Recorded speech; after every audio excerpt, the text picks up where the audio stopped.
दोस्तों, आप सबका हमारे चैनल टैक्स इनको में स्वागत है। इनकम टैक्स के पोर्टल पर एक ऑप्शन दिखाई दे रहा है।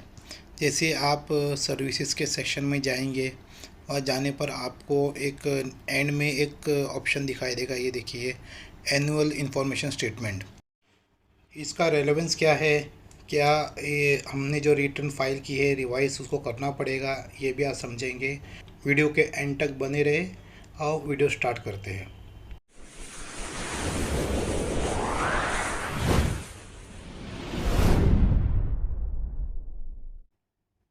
दोस्तों, जैसा मैंने पहले ही बताया कि सर्विस के टैब में जाके हम एनुअल इंफॉर्मेशन स्टेटमेंट में जाएंगे। वहाँ एक अलग होम पेज पे डायरेक्ट किया जाएगा। हम वहाँ पहुँचेंगे।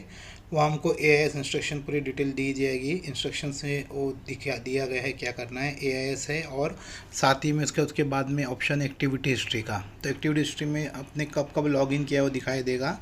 और एआईएस में जाएंगे तो हमको पूरी हमारी डिटेल्स दिखेंगी, टेक इन्फॉर्मेशन समरी, जिसके अंदर पूरी हमारी टीडीएस की डिटेल होंगी। अब जाके देखेंगे तो पहले स्टार्टिंग में जनरल इन्फॉर्मेशन होगा, जो डिटेल्स, और उसके बाद जो नीचे वो इम्पोर्टेंट है कि टैक्स इन्फॉर्मेशन समरी में कि आपने क्या क्या आपकी टीडीएस कटी है और कहाँ कहाँ से आपकी डिटेल्स कैप्चर हुई है। Interest from income tax refund, आपका जो इनकम टैक्स रिफ़ंड मिलता है उस पर इंटरेस्ट कितना लगा है आपको दिखाई देगा। उसके बाद सेकंड ऑप्शन होगा sale of securities and units of mutual funds, कि आपका सेल कितना हो तो म्यूचुअल फंड सिक्योरिटीज़ का वो पूरी डिटेल्स होंगी। और उसके बाद नीचे आप ऑप्शन देखोगे तो ऑफ मार्केट डेबिट ट्रांजेक्शन दिखाई देगा। और उसके बाद ऑफ मार्केट क्रेडिट ट्रांजेक्शन दिखाई देगा। ये ऑफ मार्केट डेबिट ट्रांजेक्शन में आप जाओगे तो आपको दिखेगा कि किस तरह से इसके अंदर डिटेल्स है। और जैसे आप क्लिक करते जाओगे तो आपको पूरा डिटेल जो एसएफटी के ज़रिए आया है ये पूरी डिटेल्स मिल जाएगी। बिजनेस रिसीट्स क्या क्या है, उस पर कौन कौन सी टीडीएस कौन से सेक्शन में कटी है, कौन से आपके क्लाइंट्स ने काटी है, पूरी डिटेल्स यहाँ पर होगी। और उसके नीचे आएंगे तो purchase of securities and units of mutual funds दिखाई देगा कि आपने कौन कौन सी सिक्योरिटीज़ और म्यूचुअल फंड खरीदी है, वो पूरी डिटेल्स होगी। आपने एनएसटीएल से ख़रीदी है, आपने सीडीएसएल से ख़रीदी है, कहाँ से है, उसकी पूरी डिटेल्स यहाँ पर दिखाई देगी।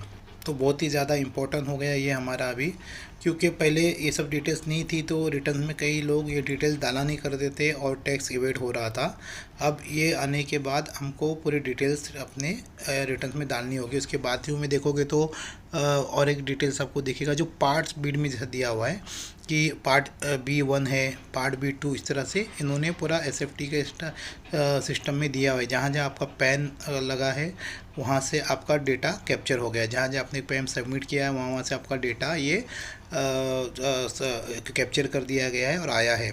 जैसे पार्ट B2 देख रहे हैं हम, इसके अंदर जो पहले देखा था वही पूरी चीज़ें है। सेल ऑफ सिक्योरिटी वगैरह क्या था, क्या सेल किया आपने, कितनी यूनिट्स थे, पूरी डिटेल्स पूरी इसके अंदर दी होंगी।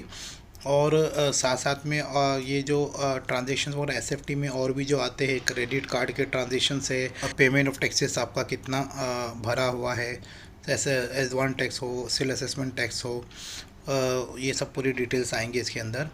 और उसके बाजू में आप देखोगे तो डिमांड एंड रिफंड्स का, आपका डिमांड कुछ रेस किया गया है तो यहाँ कुछ नहीं तो कुछ भी नहीं आ रहा है। और उसके बाजू में रिफंड्स का भी है कॉलम, वहाँ उसको क्लिक करेंगे टैब को तो आपको रिफंड्स आपका दिखेगा। तो रिफंड्स का कितने मिले आपको पूरी डिटेल्स के अंदर आ जाएगी, कौन कौन से ईयर की आपकी रिफंड्स थी। फिर और भी अदर इन्फॉर्मेशन में जो जो होनी चाहिए वो सब भी आपको दिखाई देगी। जैसे interest from income tax refund, ये अदर इन्फॉर्मेशन में दी जा रही है।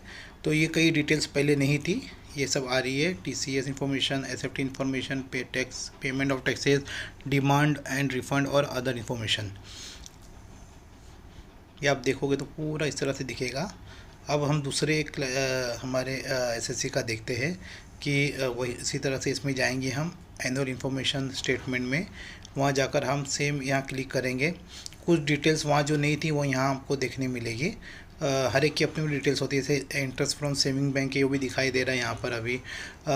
ऑफिस के नीचे इंटरेस्ट फ्रॉम डिपॉजिट दिखाई दे रहा है और interest from income tax refund है, बिजनेस रिसीट है, purchase of time deposit, fix deposit वगैरह भी वो सब भी दिखाई देगा। क्लिक करोगे तो पूरा आपको ये डिटेल में जो भी चीज़ें हैं, आपकी एफडी क्या है, आपकी किसके साथ आपने ली है, उनके नंबर्स वगैरह भी साथ में होंगे। कई चीज़ें इसके अंदर डिटेल्स में होगी। आपको यानी पर आप कह सकते हैं कि ये एक तरह का आपका मिनी स्टेटमेंट हो गया है रिटर्न का, जो आप इसको जो वहाँ पर आया करती थी, जो आपको कलेक्ट करनी पड़ती थी, अब आपको यहाँ से डायरेक्टली मिल जाएगी। ये इनका टाइम डिपॉजिट है, ये किस तरह से है वो इसके अंदर पूरी डिटेल देखिए कितनी अमाउंट की है। तो ये पूरी डिटेल्स के अंदर देखने मिलेगी हमको। एसएफटी के ज़रिए जो भी इंफॉर्मेशन है वो सब भी इसके अंदर आ जाया करेगी। और सेम उसी तरह से है, लेकिन कुछ डिटेल्स हर एक एसएससी की अपनी अपनी डिटेल्स होती है, अपने अपने ट्रांजेक्शन होते हैं, उसके हिसाब से पूरी डिटेल नज़र आएगी। तो रिटर्न फाइल करने का प्रोसेस अब बहुत ज़्यादा टफ हो चुका है, प्रोफेशनल के लिए एक चैलेंज है। ये पूरी डिटेल देख सकते हैं कि ये सब डिटेल्स है। पहले कई चीज़ें जो इंटरेस्ट ऑन टैक्स रिफंड और interest from saving bank, interest from FD वगैरह नहीं दिखाई देता था, तो काफ़ी हद तक रिलैक्सेशन थी एसएससी को। लेकिन अब ये न चाहते हुए भी ये चीज़ दिखानी पड़ेगी। लोगों ने अपनी रिटर्न्स फाइल कर दी है और एनुअल इंफॉर्मेशन स्टेटमेंट में से जो डिटेल्स आई है वो उसमें नहीं थी, तो प्लीज़ अपनी पूरी रिटर्न्स को रिवाइज़ कर दे, क्योंकि जो भी ये डिटेल्स है इनकम टैक्स डिपार्टमेंट के पास मौजूद है। कल ये आपस में मैच नहीं होगी आपके रिटर्न के साथ, तो नोटिस आने के पूरे चांसेस है और फिर आपके पास कोई ऑप्शन भी नहीं होगा। तो प्लीज़ रिवाइज़ कर दीजिए ताकि आगे इस तरह से क्लैश ना हो कि आपकी डेटा अलग होगी रिटर्न की और एआईएस में डेटा अलग होगी, तो काफ़ी प्रॉब्लम हो सकती है। तो दोस्तों, उम्मीद करते हैं आपको हमारा ये सेशन पसंद आया होगा। पसंद आया तो लाइक करें, आपने अब तक चैनल सब्सक्राइब नहीं किया तो सब्सक्राइब करें और बेल आइकन को भी ज़रूर दबाएं ताकि आपको रेगुलर नोटिफिकेशन मिले और आपका कोई वीडियो मिस ना हो। फिर मिलेंगे नेक्स्ट वीडियो में। Till then bye, take care.